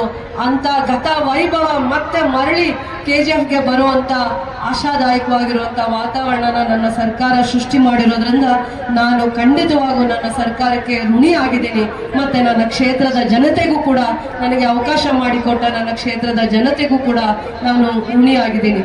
ಅದಾದ್ಮೇಲೆ ಕ್ಷೇತ್ರದಲ್ಲಿ ನಾವು ಎಷ್ಟೆಲ್ಲ ಕೆಲಸ ಮಾಡ್ತಾ ಇದ್ರು ಕೂಡ ಕೆಲವೊಂದು ಕುಂದುಕೊರತೆಗಳು ಇದ್ದೇ ಇದೆ. ನಾವು ಖಂಡಿತವಾಗೂ ಕುಡಿಯೋ ನೀರಿನ ಸಮಸ್ಯೆಯನ್ನ ಕಡಿಮೆ ಮಾಡುವಂತ ಪ್ರಯತ್ನದಲ್ಲಿ ಇನ್ನೂ 100ಕ್ಕೆ 100 ಭಾಗ ಮುಟ್ಲಿಲ್ಲ. ಕುಡಿಯೋ ನೀರಿನ ವ್ಯವಸ್ಥೆ ಪ್ರತಿ 35 ವಾರ್ಡ್ನಲ್ಲೂ, ಗ್ರಾಮೀಣ ಭಾಗದಲ್ಲೂ ಇವತ್ತುವರೆಗೂ ನಾನು ಒಂದು 30% ಅಷ್ಟೇ ನಾನು ಆ ಕೆಲಸಗಳನ್ನ ಮುಗಿಸಿದ್ದೀನಿ ಅಂತ ಇದೆ. ನನಗೆ ತೃಪ್ತಿ ಇಲ್ಲ. ಇನ್ನೂ ಕೂಡ ಕುಡಿಯೋ ನೀರಿನಿಗೆ ಹೆಚ್ಚಿನ ಆದ್ಯತೆಯನ್ನ ಕೊಡಬೇಕು. ಮತ್ತೆ ಎಲ್ಲ ವಾರ್ಡ್ಸ್ ಅಲ್ಲೂ ಕೂಡ ಸೇಫ್ಟಿ ಮೆಜರ್ಸ್ ಕೊಡ್ಲಿಕ್ಕೆ ಎಲ್ಲೆಲ್ಲಿ ಅವಶ್ಯಕತೆ ಇದೆ ಅದಕ್ಕೆ ಅನುಗುಣವಾಗಿ ನಗರಸಭೆಯ ಸದಸ್ಯರ ಜೊತೆ ಕೂತು ಇನ್ನೂ ಹೆಚ್ಚಿನ ನಾನು ಸಮಯವನ್ನ ಕೊಟ್ಟು ಅಭಿವೃದ್ಧಿಗೆ ಚಿಂತನೆಯನ್ನ ಮಾಡ್ತಾ ಇದ್ದೀನಿ. ಶಾಲೆಗಳಿಗೆ ಒತ್ತನ್ನು ಕೊಡ್ತೀನಿ. ಜೊತೆಯಲ್ಲಿ ಸಾರ್ವಜನಿಕರಿಗೆ, ಪೋಷಕರಿಗೆ ಎಷ್ಟು ಸಹಕಾರ ನೀಡಿ ನಾನು ಈ ನಗರ ಅಭಿವೃದ್ಧಿಯ ಪಥದ ಕಡೆ ನಡೆಸೋದಕ್ಕೋಸ್ಕರ ಅವರ ಸರ್ಕಾರ ಅವರ ಮಾರ್ಗದರ್ಶನವನ್ನ ತಗೊಳ್ಳಿಕ್ಕೆ ನಾನು ಇಚ್ಛೆ ಪಡ್ತೀನಿ. ಅದರ ಜೊತೆಯಲ್ಲಿ ಈ ಅಭಿವೃದ್ಧಿಯನ್ನ ಮಾಡಲಿಕ್ಕೆ, ನನ್ನ ಕನಸನ್ನ ನನಸು ಮಾಡಲಿಕ್ಕೆ, ಯಶಸ್ವಿಯಾಗಿ ಮಾಡಲಿಕ್ಕೆ ನನಗೆ ನಂಬಿಕೆಯಿಂದ ಜನತೆ ಆಶೀರ್ವಾದ ಮಾಡಿ ನನಗೆ ಶ್ರೀರಕ್ಷೆ ತುಂಬಿ ಪ್ರೋತ್ಸಾಹ ನೀಡ್ಕೊಂಡು ಬರ್ತಾ ಇದ್ದಾರೆ. ಅದಾದ್ಮೇಲೆ the duty must be perform, let the efforts be successful or let the work be appreciated or not. When a man is sincerely working or a capacity are proven, even his enemies also respect. ಆತರ doctor BR Ambedkar ಹೇಳ್ತಾರೆ, ನಾನು I have to perform my duty, ನಾನು ನನ್ನ ಕೆಲಸವನ್ನ ಅಷ್ಟೇ ಮಾಡಬೇಕು. Let the efforts, success ಆಗಲಿ ಅಥವಾ ಇಲ್ಲದೆ ಇರಲಿ ಅಥವಾ ಪ್ರಯತ್ನ ಇರಬೇಕು ಅನ್ನುವಂಥದ್ದು ಡಾಕ್ಟರ್ BR ಅಂಬೇಡ್ಕರ್ ಅವರ ಕನಸಾಗಿತ್ತು. ನಾವು ಯಾವತ್ತು ಸಂವಿಧಾನವನ್ನ ಗೌರವಿಸ್ತೀವಿ ಅಂತಂದ್ರೆ ಕಟ್ಟ ಕಡೆಯ ವ್ಯಕ್ತಿಗೆ ರಕ್ಷಣೆಯನ್ನ ಕೊಟ್ಟಾಗ, ಸರ್ಕಾರದ ಸವಲತ್ತನ್ನ ಕೊಟ್ಟಾಗ, ಗೌರವವನ್ನ ಕೊಟ್ಟಾಗ, ಬಡವ, ರೈತ, ಜಾತಿ, ಧರ್ಮ ಎಲ್ಲ ಭೇದವನ್ನ ಬಿಟ್ಟು ಸಂವಿಧಾನದ ಆಶಯಗಳನ್ನ, ತತ್ವಗಳನ್ನ, ಮೌಲ್ಯಗಳನ್ನ ಗೌರವಿಸುತ್ತಾ ಬದುಕಿದಾಗ ಮಾತ್ರ ಸಂವಿಧಾನಕ್ಕೆ ಪಾವಿತ್ರತೆ ಹೆಚ್ಚುತ್ತೆ. ಶೈಕ್ಷಣಿಕ ಒಂದು ದಾರಿ ಮಾತ್ರ, ಎಜುಕೇಶನ್ ಒಂದೇ ಒಂದು ದಾರಿ ಮಾತ್ರ ಮನುಷ್ಯನನ್ನ ಇವೆಲ್ಲ ದಾರಿಯಿಂದ, ಮೌಢ್ಯದಿಂದ ದೂರ ಇಡುತ್ತೆ. ಮತ್ತೆ ಸುಧಾರಣೆಗಳನ್ನ ತರಲಿಕ್ಕೆ ಅವಕಾಶ ಆಗುತ್ತೆ. ಇದೆಲ್ಲ ಬಸವಣ್ಣನವರ ಕನಸುಗಳಾಗಿತ್ತು, ತತ್ವಗಳಾಗಿತ್ತು, ಗಾಂಧೀಜಿಯವರ ಕನಸಾಗಿತ್ತು.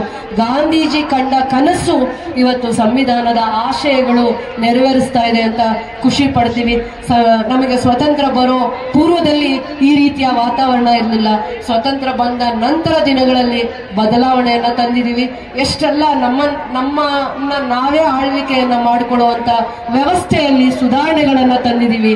ಯಾವ ರೈತರನ್ನ ಯಾವ ರೀತಿ ಕಾಪಾಡಬೇಕು, ಯೋಧರನ್ನ ಯಾವ ರೀತಿ ಕಾಪಾಡಬೇಕು, ಶೈಕ್ಷಣಿಕವಾಗಿ ಯಾವ ರೀತಿ ಮಾರ್ಗದರ್ಶನ ತುಂಬಬೇಕು, ಅದೇ ರೀತಿ ಆರೋಗ್ಯಕರವಾಗಿರುವಂತಹ ಚಿಂತನೆಗಳಲ್ಲಿ ಇನ್ನು ಆರೋಗ್ಯದಲ್ಲಿ ತಾಲೂಕು ಹಂತದ ಹಾಸ್ಪಿಟಲ್ಗಳನ್ನ ಸುಧಾರಣೆ ಮಾಡುವಂತದ್ರಲ್ಲಿ ನನಗೂ ಕೂಡ ಸಮಾಧಾನ ಇಲ್ಲ. ಬರುವಂತ ದಿನಗಳಲ್ಲಿ ಸರ್ಕಾರದಲ್ಲಿ ಆಲೋಚನೆ ಮಾಡಿ ಆರೋಗ್ಯ ಸುಧಾರಣೆಯಲ್ಲಿ ಇನ್ನೂ ಒಳ್ಳೆಯ ಎಮರ್ಜೆನ್ಸಿ ಕೇರ್ ಅನ್ನ ತರುವಂತದ್ದು, ಮತ್ತೆ 24/7 ಡಾಕ್ಟರ್ಸು ಮತ್ತೆ ಫಿಸಿಷಿಯನ್ಸ್ ಅವೈಲಬಲ್ ಇರೋ ಹಾಗೆ ಮಾಡುವಂತ ಒಂದು ಪ್ರಯತ್ನದಲ್ಲಿ ಇದ್ದೀನಿ. ಅದು ಒಂದು ನನಗೆ ಇನ್ನೂ ಆರೋಗ್ಯ ಸುಧಾರಣೆಯಲ್ಲಿ ಸಮಾಧಾನ ತಂದುಕೊಟ್ಟಲ್ಲ. ಆದ್ರೂ ಕೂಡ ಖುಷಿ ಇದೆ.